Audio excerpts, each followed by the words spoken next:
Hello, good evening. Today I would like to address about self-reliance. This topic came to my mind since I was reading about happiness, and this is what Joseph Smith, our prophet, leader, and revelator, said. A man filled with the love of God is not content with blessing his family alone, but ranges through the whole world, anxious to bless the whole human race. And the question comes to our minds: How can we? How could it be possible to help others and to make their lives happier if we actually do not have happy lives? This, having taken this into consideration, we can actually discuss and analyze the concept of self-reliance. And the handbook number 2, administration of the church, it is defined, self-reliance is defined as the ability, commitment, and effort to provide the spiritual and temporal necessities of life for self and family. As members of the church, we should become self-reliant, and we should we should be better able to serve and care for others if we are to be self-reliant and better stewards from God's resources on earth, living the abundant life. Self-reliance implies 6 aspects of our lives. Number 1, health. The Lord has commanded members to take care of our minds and bodies. We should obey the word of wisdom, eat nutritious food, exercise regularly, control our weight, and get adequate sleep.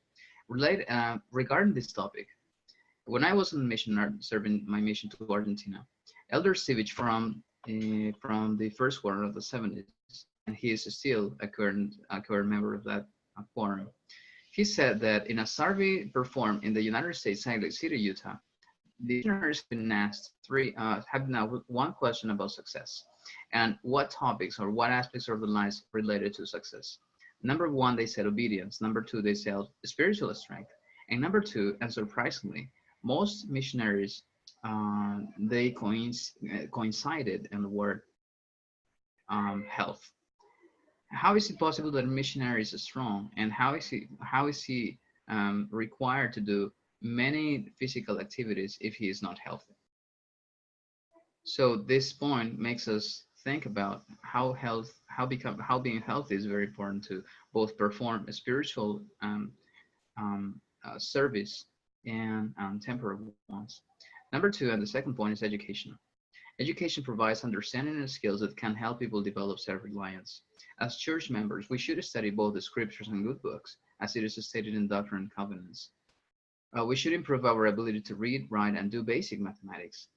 As we obtain as much education as we can, we'll be better self-reliant and will serve others and finding suitable employment and making valuable contribution to our family, the church, and our communities. In terms of this, I have an experience. Before my children go to sleep, right before they go to sleep, I read them their favorite books, and surprisingly, their favorite book is related to animals, um, making decisions, solving problems, and something that it has to do with the Book of Mormon. It actually is the Book of Mormon, and their favorite characters there are Nephi, Moroni, and Ammon. By reading books to my children, they actually are learning by setting by the example that I am establishing and I am setting, that education is one of the key indicators in life's success. Number 3 is employment. Working is the foundation upon which self-reliance and temporal well-being rest. I remember very well President Monson's words about how we should actually make a decision on what to spend our lives on performing for the rest and so on, which is nothing related to money, but instead related to happiness, something that we can have fun doing and enjoy performing. When I was in the mission again, I remember Elder Bernard Stogg in a conference addressed all the members of Buenos Aires, Argentina mission, and he stated about the importance of teaching by the Spirit. His topic impacted so greatly on my life that it changed my mind completely on what I was going and what I was expected to do for the rest of my life. and then I made the decision to become a teacher. I am a current teacher now here in Peru, and this is one of my passions. Actually, I don't like working.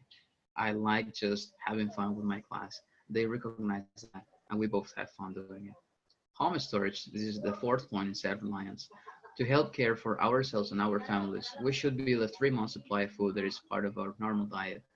We shouldn't do this all at once, but actually, we can actually build up a home storage week by week, replacing and circling around um, and supplies that have to do in a long term, ultimately. Number 5, finances. To become financially self-reliant, members should pay tithes and offerings, avoid unnecessary debt, use a budget, and live within a plan. This was established by an article entitled All is Safely Gathered In. The article says that we should pay God first, pay our fellow beings, in this case, avoiding debt.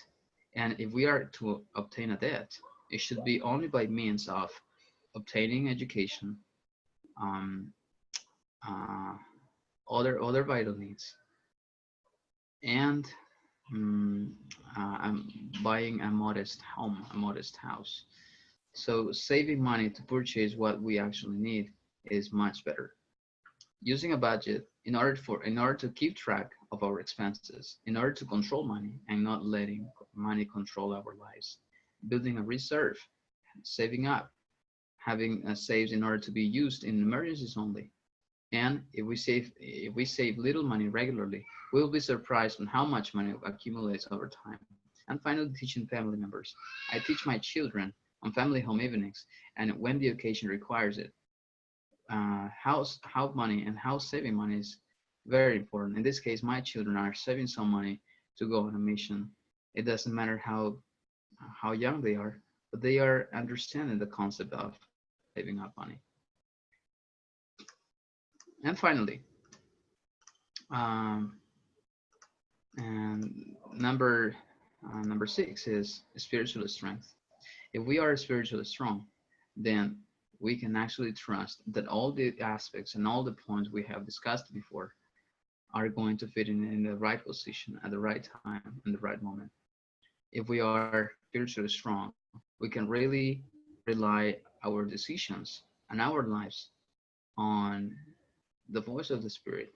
If we take heed unto the words of the prophets and to God's words established in the scriptures, if we live by that, we can really believe that we can live the abundant life, that the purpose of earth is to be happy, as it is established in 2 Nephi 2:25. Thank you.